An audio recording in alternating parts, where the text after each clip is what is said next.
तो सबसे पहले हमने दो 775 डीसी मोटर को लिया है और आपको तो पता ही होगा कि जो हमारी 775 डीसी मोटर है ये कितनी ज़्यादा पावरफुल होती है और ये आपको इलेक्ट्रॉनिक शॉप पर आसानी से मिल जाएंगी। और इसके बाद हमने कुछ इस टाइप के दो लकड़ी के पीस कट कर लिए हैं और इसके मिडल पर हमें क्या करना है कि करीब 5 mm का एक होल कर लेना है, क्योंकि जो हमारी मोटर की शाफ्ट है वो 5 mm की है तो आपको होल भी 5 mm का ही करना है। और फिर इस होल पर थोड़ा सा फेविक्विक लगा करके इसे अपनी मोटर की शाफ्ट पर कुछ इस टाइप से फिक्स करके चिपका लेना है। तो आप देख सकते हो कि इसे हमने अच्छे तरीके से फिक्स करके चिपका लिया है। अब हमें लेना है एक 12 वोल्ट बैटरी और इसके दोनों वायर को मोटर के दोनों पॉइंट से कनेक्ट कर देना है। इससे क्या होगा कि जो हमारी मोटर है वो रन करने लगेगी और उसी के साथ ही लकड़ी का पीस भी रन करने लगेगा और अब हम इसे अच्छी तरीके से फिनिशिंग कर सकेंगे। तो इसके लिए हमें सैंड पेपर लेना है और इस सैंड पेपर को क्या करना है कि इस लकड़ी पर कुछ इस टाइप से टच करके इसे एकदम राउंड फिनिशिंग कर लेना है। जैसे कि आप वीडियो में देख सकते हो इसी टाइप से आपको भी फिनिशिंग कर लेना है। तो इसे हमने अच्छी तरीके से एकदम गोल करके फिनिशिंग दे दिया है और इसी टाइप से हमने दूसरे वाले पीस को दूसरी वाली मोटर में फिक्स करके इसे भी अच्छे से फिनिशिंग दे दिया है। तो चलिए अब हम इन दोनों मोटर को अपनी साइकिल में फिक्स कर लेते हैं। तो अपनी साइकिल को लेकर के आ चुके हैं स्टूडियो के अंदर और अब इसके बाद हमें क्या करना है कि अपनी इन दोनों मोटर को अपनी साइकिल के पिछले वाले पहिए पर यहाँ पर कुछ इस टाइप से फिक्स करना होगा। तो इसे फिक्स करते समय आपको एक चीज़ का ध्यान रखना है कि जो लकड़ी का पीस है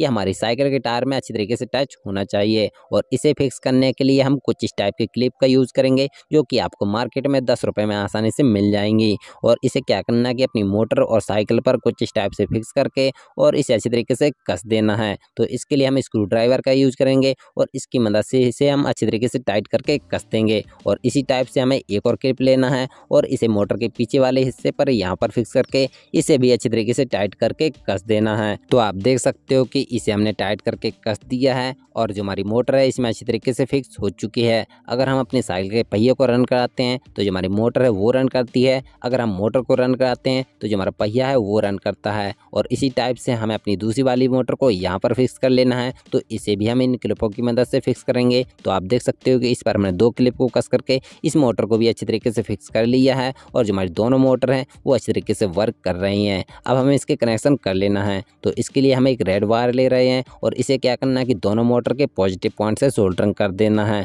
और फिर हम एक ब्लैक वायर ले रहे हैं और इसे हम दोनों मोटर के नेगेटिव पॉइंट से सोल्डरिंग कर देंगे। तो हमने दोनों वायर को अच्छे से सोल्डरिंग कर दिया है। अब हम दो और एक्स्ट्रा वायर ले रहे हैं और इन दोनों वायर को क्या करना है कि रेड से रेड वायर और ब्लैक से ब्लैक वायर को सोल्डरिंग कर देना है। ये दोनों वायर इनपुट वायर हैं जो कि हमारी बैटरी से कनेक्ट होंगे। और सोल्डरिंग करने के बाद इन दोनों वायर को क्या करना है कि साइकिल पर कुछ इस टाइप से टेप की मदद से चिपकाते जाना है और जहाँ पर भी आप बैटरी को फिट करना चाहते हो वहाँ तक इन दोनों वायर को लाना है और फिर इनकी जो एक्स्ट्रा साइज बचती है उन्हें कट करके अलग कर देना है। और इसे आप 12 वोल्ट से लेकर 24 वोल्ट तक आराम से दे सकते हो। तो इसके लिए हम ये 12 वोल्ट की बैटरी का यूज़ कर रहे हैं जो कि हमारी बाइक की बैटरी है और इसे हम अपनी साइकिल के यहाँ पर फिट करेंगे। तो इसके लिए हम ये टेप का यूज़ कर रहे हैं और इसकी मदद से हम अपनी बैटरी को चिपका करके अच्छी तरीके से फिक्स कर लेंगे।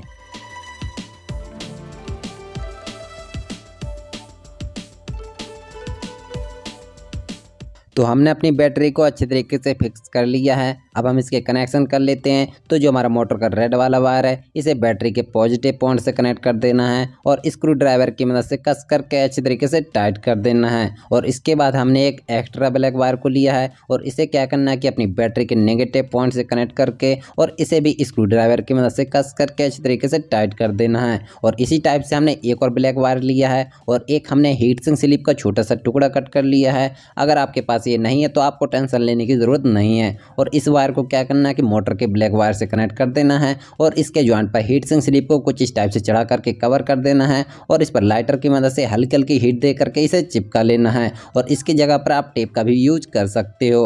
और इन दोनों वायर पर हमें क्या करना है कि एक स्विच को कनेक्ट करना होगा ताकि हम इसे ऑन ऑफ कर सकें। तो इसके लिए हम ये कुछ इस टाइप का स्विच ले रहे हैं और इस स्विच पर हमें क्या करना है कि एक वायर को इसके मिडल वाले पॉइंट से कनेक्ट कर देना है और दूसरे वाले वायर को इसके बगल वाले पॉइंट से कनेक्ट कर देना है। और फिर हमें स्क्रू ड्राइवर की मदद मदद से इनकी स्क्रू को कस करके अच्छी तरीके से टाइट कर देना है। और फिर इस स्विच को क्या करना है कि अपने साइकिल के हैंडल पर यहाँ पर इसे कुछ इस टाइप से फिक्स कर लेना है। तो इसे फिक्स करने के लिए हम ये कुछ इस टाइप का स्ट्रैप का यूज़ करेंगे और इसकी मदद से हम इसे कस करके अच्छी तरीके से फिक्स कर लेंगे। और अगर आप अपने हिसाब से भी इसे कहीं पर भी फिक्स करना चाहते हो तो अपने हिसाब से भी फिक्स कर सकते हो। और हाँ फ्रेंड्स, अगर आप मुझसे कुछ पूछना चाहते हो या मुझसे बात करना चाहते हो तो आप इंस्टाग्राम पर जा करके हमें मैसेज कर सकते हो। हमने इंस्टाग्राम की लिंक नीचे डिस्क्रिप्शन बॉक्स में दे दी है, आप वहाँ से जा करके हमें फॉलो करके मैसेज कर सकते हो। तो हमने अपने स्विच को अच्छे से फिक्स कर लिया है और आप देख ही सकते हो कि हमने इसके सभी कनेक्शन को बहुत ही अच्छी तरीके से कर लिया है, जो कि बहुत ही ज़्यादा ईजी है, आप आसानी से कर लोगे। तो चलिए अब हम इसकी टेस्टिंग देख लेते हैं।